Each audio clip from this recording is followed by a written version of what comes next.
यीशु मोर पालनहारा रे, मसीह मोर तालनहारा रे। यीशु मोर सच्चा चरवाहा, मसीह जीवन आना। यीशु मोर सच्चा चरवाहा, मसीह जीवन आना।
यीशु मोर सच्चा चरवाहा, मसीह जीवन आना।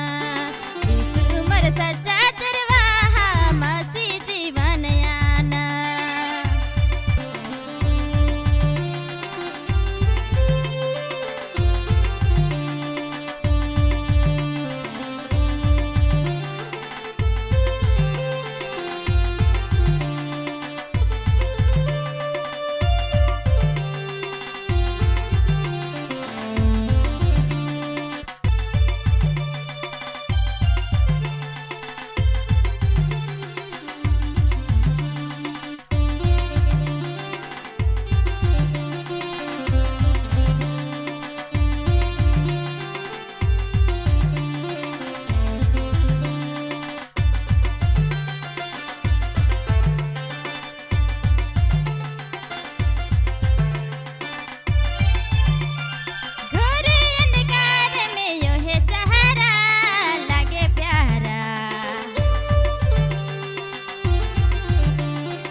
गुड मॉर्निंग, जय मसीह।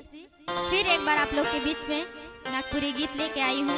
उसका बोल है, यीशु मोर पालन हरा रे, मसीह मोर तारन हरा रे। इस प्रकार से गीत है, जरूर आप लोग सुने और आशीष पाए।